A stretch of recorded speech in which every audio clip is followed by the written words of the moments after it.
우리가 세상을 살아가는 가운데 필요한 것들 참 많습니다.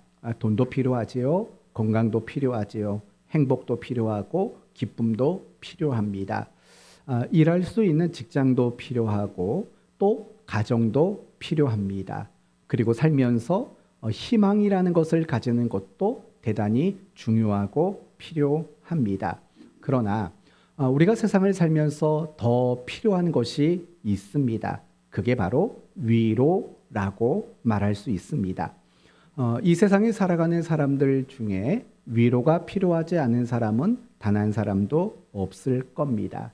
남, 녀, 노, 소 할 거 없이 모든 사람들은 다 위로가 필요합니다. 조금 더 구체적으로 말한다면 배우지 못한 사람도 위로가 필요하지요. 그러나 많이 배운 사람도 위로는 필요합니다. 꼴등도 위로가 필요하지만 1등을 한 사람도 위로가 필요합니다. 가진 게 없는 사람도 위로가 필요합니다. 그러나 가진 게 아무리 많아도 그 사람에게도 위로는 필요합니다. 못난 사람들은 위로가 필요합니다. 그러나 너무 잘난 사람들도 위로가 필요합니다. 더 나아가서 힘이 없는 사람도 위로가 필요하지만 가진 것이 많고 힘이 강한 사람도 위로가 필요합니다. 불신자들에게도 위로가 필요하지만 예수를 믿는 신자된 우리도 위로가 필요합니다. 믿음이 작은 사람도 위로가 필요하지만 믿음이 큰 사람도 위로가 필요합니다. 이 자리에 앉아 있는 성도된 여러분도 위로가 필요하겠지만 또한 여러분을 섬기는 목회자나 선교사들 역시도 위로는 필요합니다. 이 자리에 앉아 있는 여러분 모두가 다 위로가 필요한 사람일 것입니다. 이 말에 반박하거나 부정할 사람은 없을 겁니다. 세상을 살아가는 모든 사람에게는 반드시 위로가 필요하기 때문입니다. 오늘 본문 말씀도 위로가 필요했던 사람들의 이야기를 우리에게 소개하고 있습니다. 그래서 오늘 본문을 가지고 첫 번째는 위로가 왜 필요한지, 위로가 왜 중요한지를 살펴보고 더 나아가서 우리 모두가 위로받고 또 위로할 줄 아는 사람이 될 것을 다짐하게 되는 시간이 되었으면 합니다. 오늘 저와 여러분이 함께 읽은 본문의 내용은요, 바울이 감옥에서 풀려난 후 빌립보 지역을 떠나는 장면을 소개합니다. 먼저 35절을 보십시오. 35절을 보면 날이 새매 상관들이 부하들을 보내어 이 사람들을 놓으라 하니, 도대체 상관들이 왜 바울과 실라를 감옥에서 놓아주라고 말했는지 그 이유는 정확히 기록하고 있지 않습니다. 단지 우리가 추측할 수 있는 것은 아마도 이런 것들일 겁니다. 바울과 실라가 풀려나기 직전에 전날 밤에 어떤 일이 일어났습니까? 지진이 일어났기 때문입니다. 단순한 지진이 아니고 뭔가 심상치 않은 지진이 일어난 겁니다. 그것에 이 상관들의 마음에 어떤 두려움이 생겼을 것입니다. 그리고 또 한 가지는 이 상관들, 바울에게 매를 때리고 감옥에 가두라고 지시했던 이 상관들이 자기가 결정했던 내용들을 생각해 보니까 조금은 너무나도 성급한 판결과 처벌이 아니었는가를 생각했을 겁니다. 왜냐하면 오늘 본문 이전의 말씀을 보시면은요, 22절을 보시면 무리가 일제히 일어나 고발하니, 무리라고 말을 해요. 그러니까 굉장히 많은 사람들이 바울과 실라를 끌어다가 이 상관들에게 고발을 했어요. 얼마나 당황스러웠겠어요. 이러다가 무슨 밀란이 일어나거나 큰 반란이 일어나거나 그런 일이 생기지 않을까 너무 두려웠던 거죠. 그래서 서둘러서 이 바울과 실라에게 매질을 하고 그들을 감옥에 가두게 한 거지요. 그래서 아마도 그런 생각이 들었을 겁니다. 내가 너무 성급한 처벌을 내린 것은 아닐까라는 생각이 들었을 겁니다. 어떤 이유인지는 모르겠습니다. 그러나 그 상관들이 바울과 실라를 풀어주려고 했던 겁니다. 그런데요, 36절 말씀을 보면 간수가 예수를 믿고 구원받은 그 간수가 바울에게 말을 전합니다. 이제 평안히 가십시오. 너무 잘 됐습니다. 너무 다행입니다. 그런데 37절을 보면 바울이 또 기가 막힌 말을 합니다. 뭐라고 말하냐면 바울이 이르되 로마 사람인 우리를 죄도 정하지 아니하고, 이거는 공정한 재판을 말하는 거예요. 공정한 재판도 하지 않고 공중 앞에서 때리고 옥에 가두었다가 이제는 가만히 내보내려고 하느냐? 아니라 그들이 친히 와서 우리를 데리고 나가야 하리라. 무슨 말이냐면 이런 말이에요. 상관들 오라 그래. 와서 내게 정중히 사과를 하고 이 감옥에서 나를 모시고 나가도록 만들어 라고 바울이 이야기한 거예요. 도대체 바울은 왜 그랬을까요? 제 개인적인 생각으로는 이제 빌립보를 떠나야 되지 않습니까? 그러면 이 빌립보 지역에 남아있는 성도들이 있을 거 아닙니까? 그들을 위한 행동이라고 생각합니다. 왜냐? 이 상관들이 바울을 정중히 모셔다가 풀어줬다라는 건 그가 전한 복음과 진리를 부정하지 않겠다라는 거예요. 그러면 남아있는 빌립보 교회 성도들에게 그것이 적지 않은 힘이 될 수 있기 때문이었을 거예요. 여하튼 이 말을 전해 들은 상관들은 깜짝 놀라게 됩니다. 왜 그러냐면 당시 로마 법이 그렇기 때문에 그렇습니다. 로마 사람은 반드시 공정한 재판을 받을 권리가 있었기 때문입니다. 그리고 그 공정한 재판에서 로마 사람이 정말 죄를 받아 마땅한 사람이라면 로마의 허가를 받고 매질을 할 수 있고 로마의 허가를 받고 감옥에 가둘 수 있는 그런 로마의 법이 있었기 때문입니다.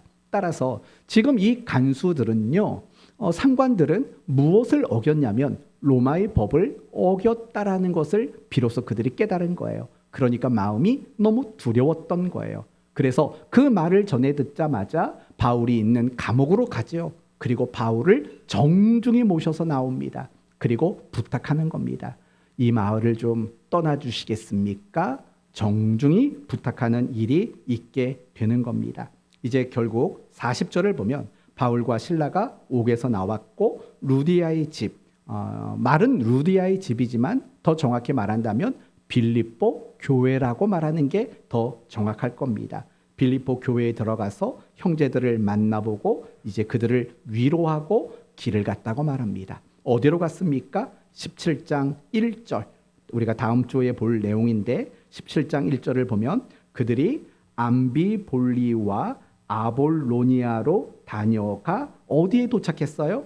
데살로니가에 도착했다. 이렇게 이야기를 합니다.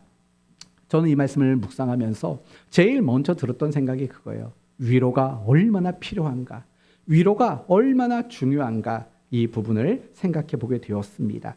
여러분, 바울이 빌립보에서 사역을 했습니다. 그리고 그가 당한 일이 뭔지를 생각해 보세요. 고소를 당했어요.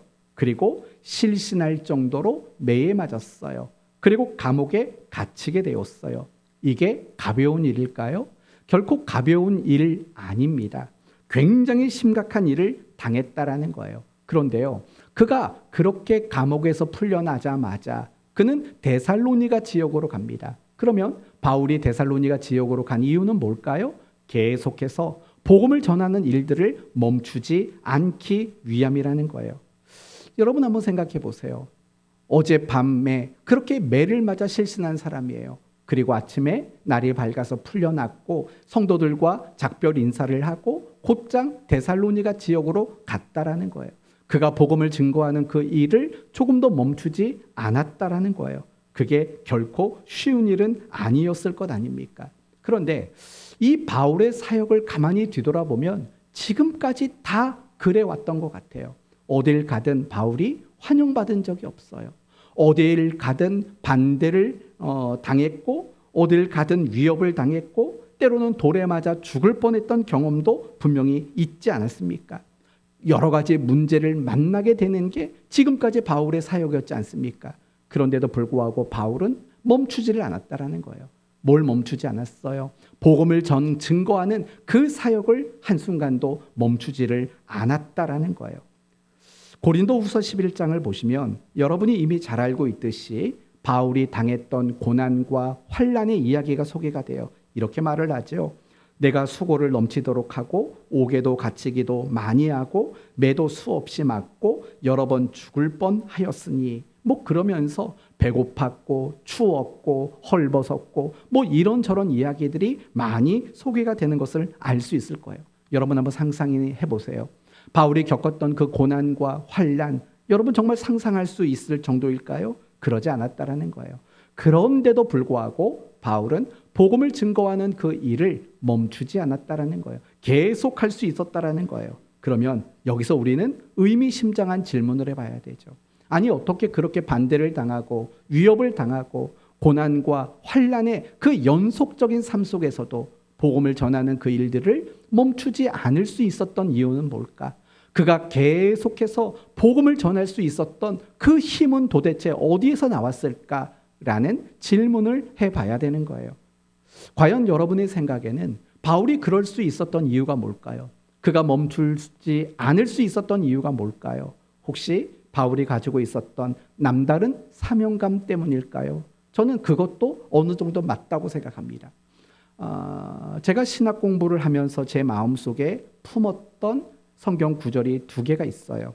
첫 번째 성경 구절은 잠언서 말씀이에요. 나를 간절히 찾는 자가 나를 만날 것이다 라는 그 말씀이 제 마음속에 첫 번째 들어온 말씀이고, 두 번째 제 마음속에 들어왔던 말씀은 사도행전 20장 24절이에요. 이런 거예요. 내가 달려갈 길과 주 예수께 받은 사명 곧 하나님의 은혜의 복음을 증언하는 일에는 나의 무엇을요? 생명을 조금도 귀한 것으로 여기지 아니하겠다라는 이 말씀이 제 마음에 새겨지게 되었어요.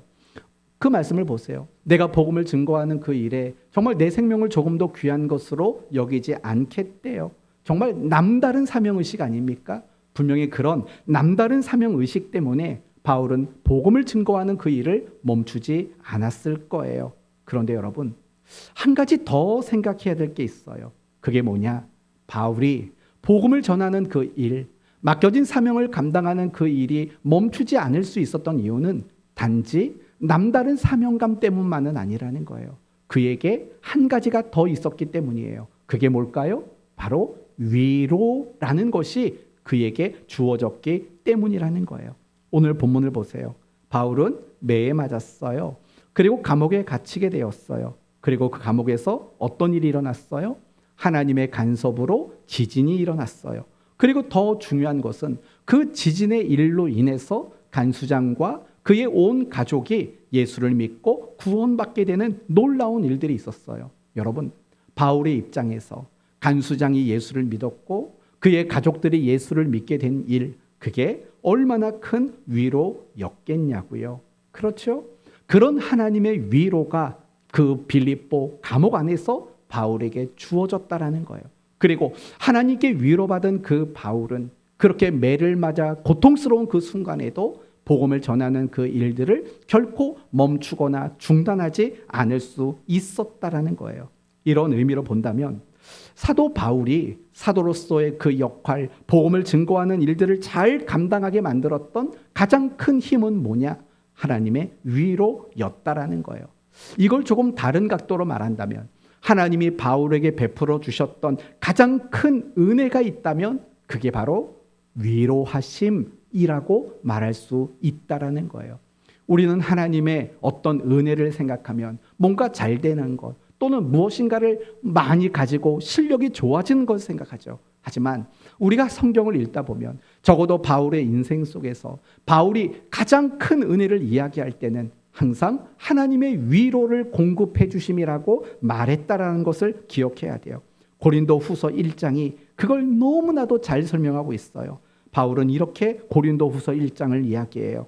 찬송하리로다 그는 우리 주 예수 그리스도의 하나님이시요 자비의 아버지시요 모든 위로의 하나님이시며. 무슨 하나님이요? 위로의 하나님이라고 말을 해요. 그러면서 우리의 모든 환난 중에서 우리를 위로하사 우리로 하여금 하나님께 받은 위로로서 모든 환난 중에 있는 자들을 능히 위로하게 하시는 이시니라. 여러분, 이 짧은 구절 안에 위로라는 말이 몇 번이나 나오는가를 봐보세요. 그는 위로의 하나님이시요 모든 환난에서 우리를 위로하사 하나님께 받은 위로로서 모든 환난 중에 있는 자를 능히 위로하게 하시는 자다. 여러분, 하나님을 향해서 그분이 베푸시는 은혜를 향해서 무엇라고 고백하냐면 하나님의 위로다. 하나님의 위로가 우리에게는 가장 큰 은혜이다 라고 그렇게 말하고 있다라는 거예요. 맞아요. 바울이 사역을 감당함에 있어서 가장 큰 힘과 가장 큰 은혜가 있다면 그것은 하나님의 위로였다라는 거예요.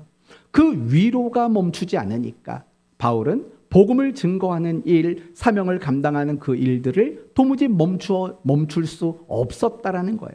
하나님의 위로가 끊임없이 주어지니까 그는 그 사역에 감당하는 모든 것들이 멈추지 않을 수 있었다라는 거예요. 그래서 바울이 하나님께 자신이 위로받은 이야기를 이렇게 말해요.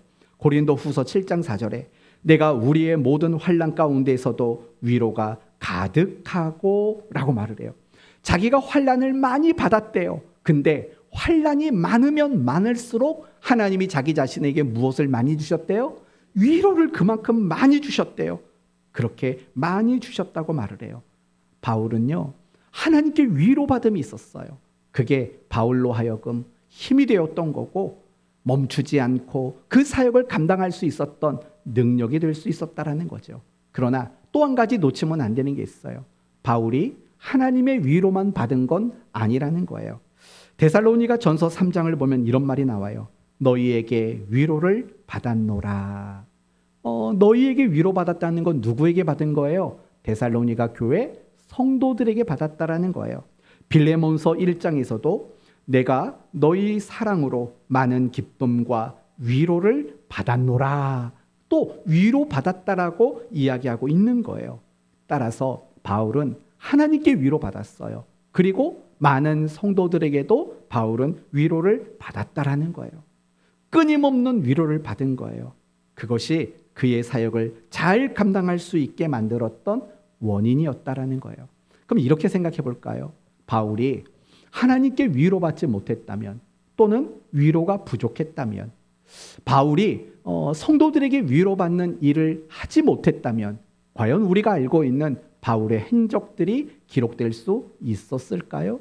결국 그렇지 않았을 거라는 거예요. 바울에게 끊임없는 위로가 주어졌기 때문에 우리가 알고 있었던 바울의 그 복음의 행적들이 기록될 수 있었다라는 거예요. 따라서 우리가 위로를 받는 일들은 너무나도 중요한 거고 너무나도 필요한 거예요.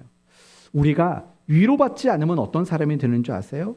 늘 절망 속에 사는 사람이 되고 말아요. 위로받지 못하면 불행한 사람으로 살게 돼요. 위로받지 못하면 그 사람은 이기적인 사람이 되고 말아요.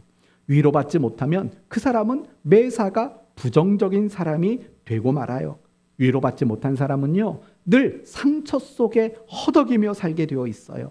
그리고 위로받지 못한 사람은 굉장히 차가운 사람이 되고 말아요. 위로받지 못한 사람은 불평이 많은 사람이 돼요. 그리고 위로받지 못한 사람은 항상 우울함 속에 살아가요. 남을 공격하는 사람이 돼요. 자존감도 낮아요. 그리고 무엇보다 위로받지 못한 그리스도인은요, 그리스도인답게 살지를 못하게 된다라는 거예요. 그러나 반대로 생각해 봐요. 위로받는 사람은 어떨까요? 정반대를 생각하면 돼요. 소망이 넘쳐요. 기쁨이 있어요. 행복이 있어요. 진실해요. 따뜻해요. 너그러워요. 여유가 있어요. 긍정적이에요. 그리고 무엇보다도 위로를 받는 그리스도인들은 어디에서나 정말 그리스도인다운 삶을 살아낼 수 있게 된다라는 거예요. 예를 들면 예수님이 체포당하셨을 때 12명의 제자는 모두가 신앙이 무너졌어요. 그러나 나중에 11명의 제자들은 그 무너졌던 신앙이 다시 회복을 하게 되고 다시 힘을 얻게 돼요. 그러나 딱 한 사람만 회복하지 못한 사람이 있었어요. 12명 중에 한 사람. 그 사람이 누구죠? 가룟 유다라는 사람이에요. 그러면 11명은 어떻게 회복하고 힘을 얻었는데 가룟 유다는 왜 회복하지 못했을까? 여러분이 생각해 보십시오. 그러면 많은 차이점이 있을 수도 있겠죠. 많은 걸 가지고 말할 수 있겠죠. 하지만 오늘 설교의 주제를 가지고 말해본다면 결국은 그들에게 무슨 차이가 있냐면 위로의 차이가 있는 거예요. 그 11명은 부활하신 주님께서 위로해 주심을 경험한 사람들이에요. 그러나 가룟 유다는 자살로 인해서 더 이상 누구에게도 위로받을 기회를 얻지 못했던 거예요. 또 생각해 볼까요? 사울 왕과 다윗을 한번 생각해 보세요. 사울 왕은 사울은 천천히요 다윗은 만만히요 라는 그 말 때문에 마음에 병을 가지고 살게 된 사람이에요. 시기와 질투로 불행한 인생을 살게 되었던 사람이에요. 그리고 결국에는요 너무 끔찍하게 죽고 말았어요. 그러나 다윗은 어떻습니까? 정말 힘겨운 역경들도 많았지요. 도망자의 삶도 살아야 되고 남들에게 눈치를 봐야 되는 시간도 보냈지요. 그러나 그에게는 기쁨도 있었고 그에게는 용서도 있었어요. 그리고 순종하는 사람이었고 결국 이스라엘의 왕이 되고 말았어요. 그렇다면 이 사울 왕과 다윗의 차이점이 있다면 뭐라고 생각하십니까? 그건 바로 위로의 문제예요. 여러분, 다윗은 위로를 많이 받았다라는 거 알고 계십니까? 다윗은 그와 함께했던 동역자들로 인해서 그리고 하나님으로 인해서 그가 얼마나 많은 위로를 받았는지 몰라요. 그런데 성경을 봐보실래요? 성경을 봐보면 사울 왕이 위로받았다라는 이야기를 여러분은 보신 적 있습니까? 사울 왕은 그렇게 두드러지게 무엇인가 위로받은 그런 경험들이 거의 없는 사람이었다라는 거예요. 바로 그거라는 거예요. 우리가 늘 위로받으면 다윗의 길을 걸을 수 있는 거예요. 바울의 길을 걸을 수 있는 거예요. 그러나 우리의 삶 속에서 위로가 없다면 우리는 어쩌면 늘 사울 왕과 같은 길을 걸을 수밖에 없는 거예요. 마음속에 어떤 응어리와 마음의 병을 가지고 살 수밖에 없고 자꾸 질투의 눈, 시기심의 눈으로 누군가를 바라보게 되고 그러다가 감정이라는 창을 집어던지고 칼을 휘두르는 그런 우리가 되어질 수밖에 없다라는 거예요. 그런 의미로 본다면 정말 우리 모두는요, 우리에게 위로가 얼마나 필요한지를 빨리 인식하는 일이 필요한 거예요. 그거 알고 계세요? 훌륭한 그리스도인은 정말 위로가 만들어내는 거예요. 정말 훌륭한 그리스도인일수록 하나님께 받은 위로, 그리고 주변에 있는 사람들에게 받은 위로가 굉장히 많은 거예요. 훌륭한 목회자가 되는 방법이 뭔지 아십니까? 위로를 받는 거예요. 훌륭한 선교사가 되는 방법이 뭔지 아십니까? 위로를 받는 거예요. 여러분이 좋은 일꾼이 되는 방법이 뭔지 아십니까? 위로를 받는 거예요. 하나님의 위로를 받을 때 여러분은 굉장히 힘 있는 사람이 될 수 있기 때문에 그래요. 그래서 여러분 모두가요, 하나님께 위로받을 수 있는 성도가 되기를 바라고 또 사람들에게 누군가에게도 위로받을 수 있는 그런 성도의 삶을 살 수 있었으면 좋겠습니다. 그러면 이 부분을 좀 구체적으로 이야기해 봅시다. 어떻게 하면 하나님께 위로받을 수 있을까요? 먼저 우리가 알아야 될 게 있어요. 그게 뭐냐? 하나님이야말로 진정한 위로자라는 사실을 알아야 돼요. 여러분, 세상 사람들은 우리를 정말 100% 위로해 줄 수 있을까요? 그러지 못한다고요. 잠깐은, 조금은, 어느 정도까지는 위로할 수 있어요. 그러나 하나님은요, 우리의 가장 깊은 곳까지도 위로하실 수 있는 분이라는 거예요. 하나님은 위로의 전문가세요. 하나님은 위로라는 주특기를 갖고 있는 분이세요. 이걸 더 좀 지나치게 말하면 하나님은 왜 존재하시는 줄 아세요? 어떤 책을 보니까 그런 말이 나와요. 하나님이 존재하는 이유는 당신을 위로하기 위함이다 라고까지 표현되는 것을 봤어요. 그 말의 의미는 무엇입니까? 하나님이야말로 우리 모두에게 진정한 위로자라는 거죠. 그래서 여러분에게 앞서 말씀드린 것처럼 고린도 후서 1장 3절 이하에는 하나님을 뭐라고 말한다고요? 모든 위로의 하나님이시며 라고 그렇게 묘사하고 있는 거예요. 또 로마서 말씀도 마찬가지예요. 로마서 15장 말씀에서도 이제 인내와 위로의 하나님이라고 묘사가 되고 있는 거예요. 나를 가장 위로해 주실 수 있는 분, 그분이 하나님이라는 것을 아는 게 중요해요. 그러나 하나님이 진정한 위로자라는 사실을 아는 것만으로는 부족해요. 그렇죠? 내가 배고픈데 저거 먹으면 배부르겠다. 그거 안다고 배가 불러지냐고요. 어떻게 해야지 배가 불러져요? 그 음식을 먹어야 배가 불러지는 거죠. 마찬가지인 거예요. 하나님은 나를 가장 위로하실 수 있는 진정한 위로자다. 알아야 돼요. 그러나 아는 것만으로 우리가 진짜 위로받는 건 아니에요. 그럼 어떻게 해야 돼요? 그 하나님 앞에 우리가 나아가야 되는 거예요. 마태복음 5장 4절 애통하는 자는 복이 있나니 저희가 위로를 받을 것이미요 라고 말을 하고 있어요. 무슨 말일까요? 내 마음속에 위로받아야 될 일들이 있어요. 그러면 그 위로받아야 될 일을 가지고 하나님 앞에 나가서 애통하라는 거예요. 애통과 슬픔과 눈물을 가지고 하나님 앞에 위로를 간절히 구하라는 거예요. 그러면 하나님이 뭘 주신다고요? 애통하는 자는 복이 있나니 저희가 위로를 받을 것이미요 라고 말하는 거예요. 한나처럼 말이에요. 한나는 자식을 낳지 못하는 아픔이 있었던 여자예요. 아픔이 있었어요. 정말 위로가 절실히 필요했어요. 그래서 어떻게 했는데요? 그가 하나님께 나가서 정말 슬픔과 눈물의 문제로 하나님께 애통했지 않습니까? 그리고 그 결과가 뭔데요? 하나님의 위로를 받게 되었어요. 히스기야 왕도 마찬가지예요. 어느 날 갑자기 뜬금없이 어디가 좀 아픈 것 같은데 뭐라고 말하냐면 넌 3일 뒤에 죽어라고 시한부 선고를 받게 돼요. 정말 위로가 필요한 상황이 온 거예요. 그래서 히스기야는 어떻게 했는데요? 정말 벽을 향해서 바라보면서 애통하며 눈물로 하나님 앞에 간절히 위로를 호소했지 않습니까? 그럴 때 히스기야는 위로를 받게 되었던 거예요. 여러분도 마찬가지라고 생각해요. 왜 여러분에게 위로받을 일이 없겠냐고요? 여러 가지 면에서 건강이라는 면에서도 위로가 필요한 거고 가정이라는 면에서도 위로가 필요하고 물질이라는 면에서도 위로가 필요하고 여러 가지 사람과의 관계에서도 위로가 필요하고 믿음 안에서도 위로가 필요하고 내가 감당하는 일들 앞에서도 어떤 위로가 필요하고 정말 나에게는 위로가 필요한 것들이 여러분 모두가 많이 있지 않습니까? 그렇다면 여러분이 그 위로 받아야 되는 걸 가지고 한나처럼 하나님 앞에 눈물로 가지고 나가야 된다는 거예요. 히스기야 왕처럼 정말로 통곡하면서 하나님 앞에 위로 얻기를 구하는 자가 되어야 된다는 거예요. 혹시 여러분 그런 기도해 보셨어요?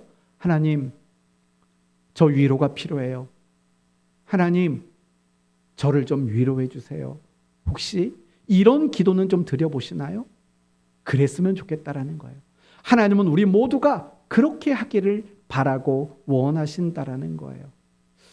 성경을 보면 어린아이 같지 않으면 결단코 천국에 들어가지 못한다고 하잖아요. 자식을 키우다 보니까 그런 비슷한 게 뭔지를 조금씩은 아는 것 같아요. 속상하면 속상하다고 안아달라고 말을 하더라고요. 위로가 필요할 땐 위로해달라고 말하더라고요. 여러분은 그런 모습으로 하나님을 섬기고 있나요? 여러분이 정말 하나님 앞에 하나님 저 위로해 주세요 라고 기도하는 그 기도가 여러분의 기도 안에 담겨져 있는지를 보세요. 저는 여러분이 그런 기도하셨으면 좋겠어요. 그래서 하나님께 위로받았으면 좋겠어요. 그리고 여러분이 하나님께 위로받는 또 한 가지 중요한 방법이 있다는 걸 기억하셔야 돼요. 그건 뭐냐? 하나님의 뜻을 따라가는 것이 중요하다는 거예요. 여러분 오늘 본문을 읽어봤잖아요. 오늘 본문을 보면서 이상한 거 하나 발견하지 못하셨어요? 아니 왜? 라는 그런 한 내용을 찾아보지 못하셨을까요? 어떤 게 좀 이상하셨나요? 전 이게 이상했어요. 37절. 37절을 보시면은요. 이 바울이 뭐라고 말하냐면 나는 로마 사람이다 라고 이야기를 해요. 그리고 이 말을 들었던 상관들은 굉장히 두려워 떨었다고 말을 해요. 여러분, 바울은 왜 이걸 이제 말하죠? 만약에 바울이요, 고소를 당했잖아요. 사람들이 고소했을 때 바로 그 자리에서 난 로마 사람이요 라고 말 한마디만 했으면 어떻게 됐을까요? 그런 일 안 당했을 거예요.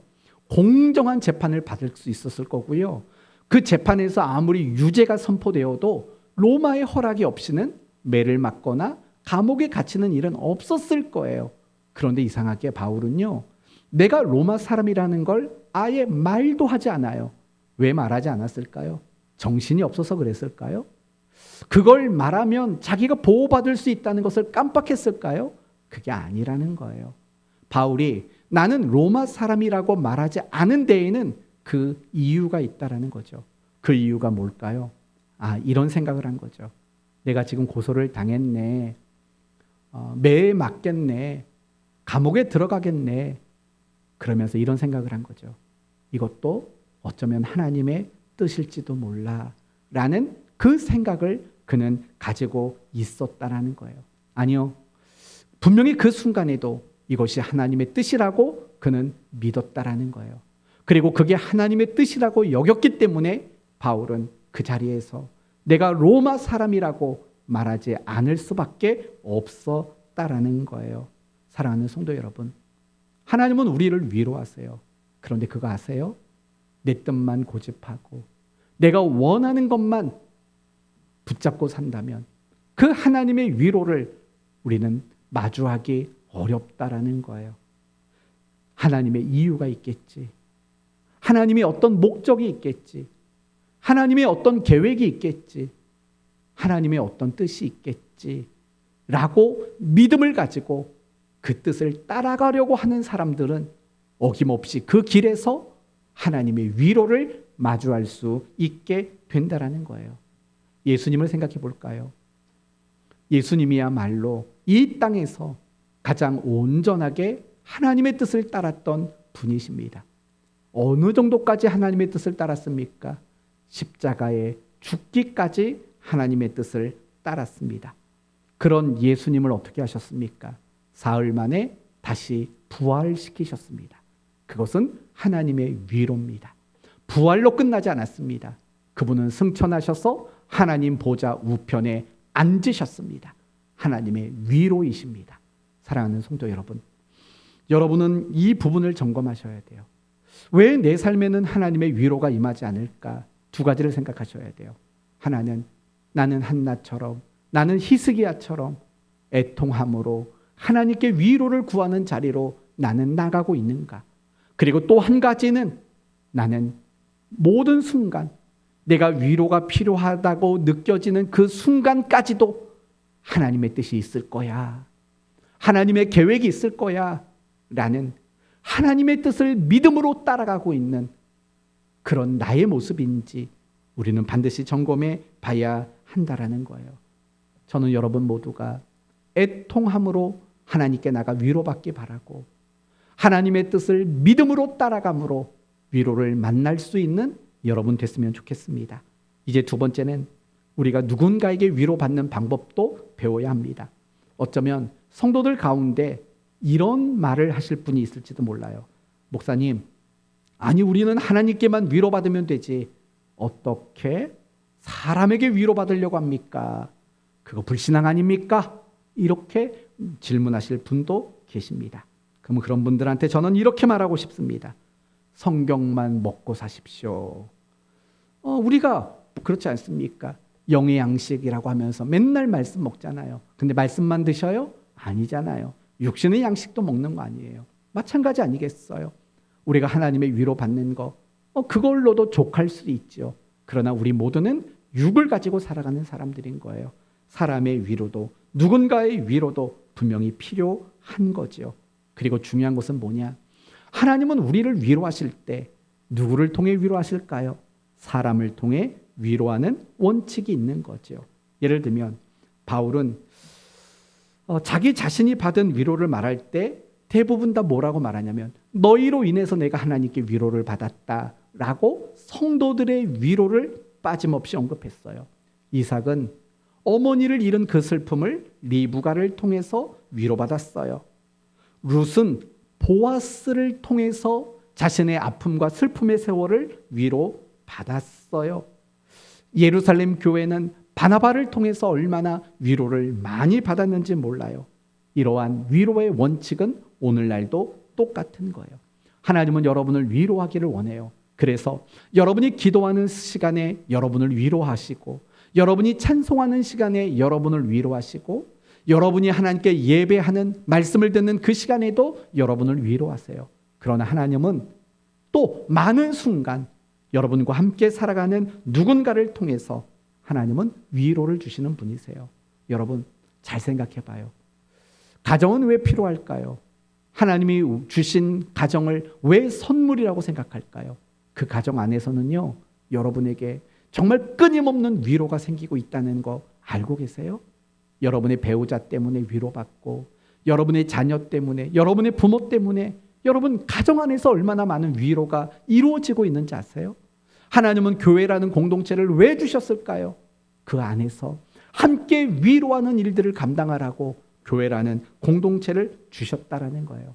그래서 우리가 누군가에게 또 사람에게 위로받는 그것이 잘못됐다고 말하면 안 돼요.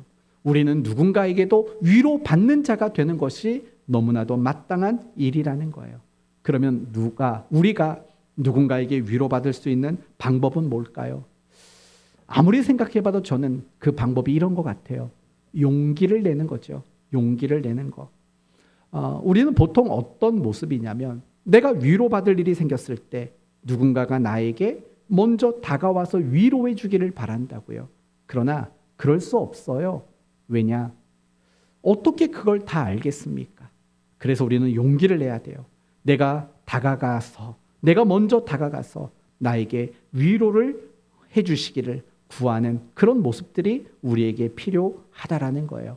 물론 이게 쉬운 일은 아니에요. 왜냐? 내가 지금 위로가 필요한 것은 대부분이 어떤 부끄러운 일이고 감추고 싶은 일이고 내가 조금 더 안타까워 보이는 일일 때가 많기 때문에 그래요. 그러나 서로에게 요구하셔야 됩니다. 내가 이런 아픔이 있습니다. 저에게 위로를 주시겠습니까? 라고 말할 수 있어야 돼요. 교회 공동체는 사실은 그런 공동체가 돼야 돼요. 교회 안에서는 누구도 부끄러움을 느끼면 안 돼요. 교회 안에서는 누구도 창피해하면 안 되는 거예요. 그럴 정도로 우리는 품고 위로하는 그런 공동체가 되는 게 마땅한 거예요. 사랑하는 성도 여러분, 하나님께 위로받으세요. 그리고 사람에게도 여러분이 용기를 내서 위로를 원한다고 말하세요. 그래서 사람들에게도 많은 위로받는 여러분이 되셨으면 좋겠습니다. 이제 끝으로 한 절만 보고 마칠게요. 40절을 봅시다. 40절을 보시면 두 사람이 옥에서 나와 루디아의 집에 들어가서 형제들을 만나보고 위로하고 가니라. 이렇게 말을 해요. 지금 바울과 실라가요, 빌립보 교회 성도들을 위로했대요. 왜 위로했을까요? 그들에게 위로가 필요했기 때문에 그래요. 왜 위로가 필요했을까요? 이제 바울이 체포되었다가 상처난 몸으로 나온 모습을 봤으니까, 그리고 그런 몸으로 이제 다른 지역으로 떠나가야 되니까 빌립보 교회 성도들에게도 위로가 분명히 필요했을 거예요. 바울은요, 자기 자신이 하나님께 위로받는 걸로 끝나지 않았다라는 거예요. 자기 자신이 누군가를 위로하는, 빌립보 교회 성도들을 위로하는 그 일들을 했다라는 거예요. 이제 여러분에게 무거운 질문을 하나 할 거예요. 여러분은 가장 최근에 누군가를 위로해 보신 적이 있으십니까? 누군가를 위로해 보신 적이 있으세요? 만약에 있다면 여러분은 굉장히 훌륭한 그리스도인이십니다. 그러나 만약에 여러분이 아무도 내가 위로해 본 적이 없다면 여러분은 훌륭한 그리스도인의 삶을 살지 못한 것입니다. 왜 그렇습니까? 그리스도인이 누구죠? 그리스도인이란 예수님을 닮아가며 살아가는 사람이에요. 예수님처럼 사는 사람이 그리스도인이기 때문에 그래요. 그럼 예수님은 어떤 분인데요? 기적과 병고침, 그것보다도 위로를 더 중요하게 여기셨던 분이에요. 예를 들면 중풍병자의 병을 고치기 전에 예수님이 먼저 하셨던 말씀이 뭔지 아세요? 작은 자여 안심하라요.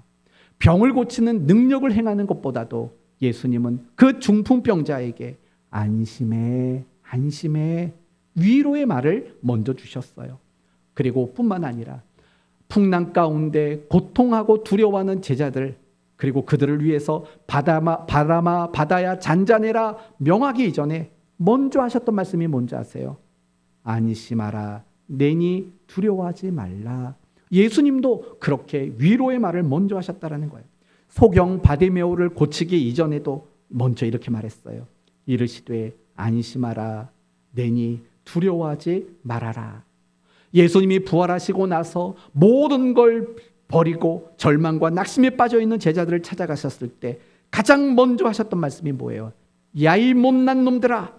이게 아니라 이렇게 말했죠. 너희에게 평강이 있을지어다. 이렇게 예수님은 항상 기적을 행하고 능력을 나타내기 이전에 먼저 위로하셨던 분이라는 거죠. 따라서 우리가 그리스도인이라면 우리도 어떤 능력을 생각하고 어떤 기적을 생각하고 어떤 엄청난 뭔가를 생각하기 이전에 사실은 우리 모두가 먼저 생각해야 될 것이 있다면 그게 바로 위로하는 일이라고 말할 수 있다라는 거예요. 따라서 정말 누군가를 위로할 줄 아는 그리스도인이야말로 정말 훌륭하고 아름다운 그리스도인이라고 말할 수 있다라는 거죠. 그러므로 이제 여러분에게는 관심이라는 게 생겨야 돼요. 무슨 관심이요? 여러분이 길을 가다가 어쩌다 보니까 누군가를 만나게 됐어요. 그럼 그 순간 여러분은 이런 고민을 해야 돼요. 하나님이 저 사람을 오늘 갑자기 만나게 하신 이유가 뭘까? 저 사람에게는 어떤 위로받을 게 있을까라는 그런 고민을 여러분이 먼저 가지셔야 돼요. 다시 말한다면 이런 거예요. 여러분이 마주하는 모든 사람들을 위로의 대상으로 여길 줄 알아야 된다는 거예요. 숙제 내드릴게요. 전 안 할지도 몰라요. 집에 가셔서 여러분의 남편의 얼굴을 10초 이상 바라보세요. 그리고 나쁜 말 나올 뻔했어요. 여러분의 남편의 얼굴, 아내의 얼굴을 10초씩 바라보고요. 무슨 위로가 필요할까 생각해 보시고 그 위로에 가장 적합한 위로를 한번 해줘 보세요. 여러분의 자녀의 얼굴을 한번 들여다보면서요. 이 아이에게는 물론 어른들이 보기에, 부모가 보기에는 참 세상 편하게 산다 그렇게 보일지 모르지만 분명히 어린 아이들에게도 위로가 필요하니까 여러분의 자식을 10초만 쳐다보면서 도대체 이 아이에게는 어떤 위로의 말을 해줘야 될까 한번 해보는 그런 숙제를 여러분에게 내드리도록 하겠습니다. 그러시면 되는 거예요. 그런 관심이 필요하다라는 거예요. 그리고 또 한 가지 끝으로 말씀드리고 싶은 건 지금 여러분이 살면서 위로가 필요한 순간들이 있잖아요. 고난, 시련, 환난, 내가 위로가 필요한 그 순간을 겪고 있는 분이 있을 거예요. 그러면 그 순간을요, 잘 견뎌내세요. 잘 감당하시고 잘 이겨내세요. 그리고 이렇게 생각하세요. 하나님이 내가 지금 이걸 겪게 하시는 이유는 누군가 이런 일을 겪는 사람을 위해 나를 위로자로 만드시고 계시는구나. 그런 생각을 해보세요. 그러면 그게 정확히 일치할 수밖에 없어요. 아파보지 않았는데 아픈 사람을 위로하겠다고요?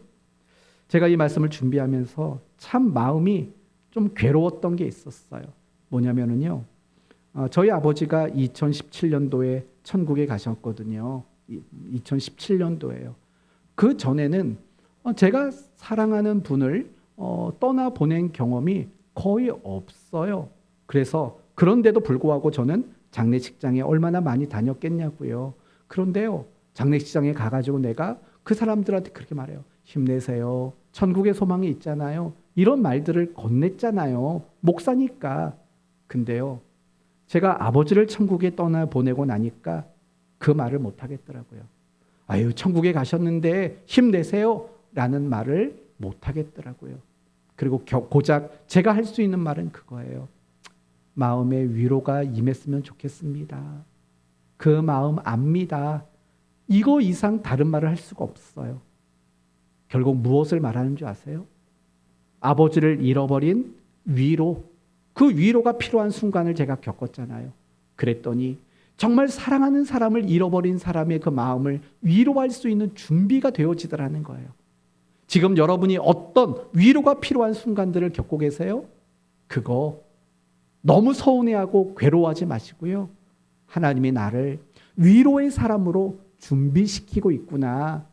그런 믿음으로 그 순간을 잘 감당하는 여러분 모두가 되셨으면 좋겠습니다. 이제 오늘 말씀을 마치겠습니다. 이 땅을 살아가는 모든 사람은 위로가 필요합니다. 이 자리에 있는 저도 여러분도 모두도 위로가 필요합니다.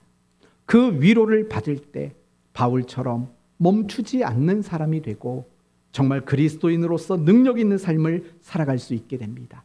그러므로 하나님 앞에 나아가 애통함으로 위로를 받으시고 항상 하나님의 뜻을 믿음으로 따라감으로 위로를 만나시고 여러분 주변에 있는 사람들에게 용기 내서 저에게 이런 아픔이 있어요. 위로해 줄 수 있겠어요? 라고 부탁할 수 있는 여러분 되세요.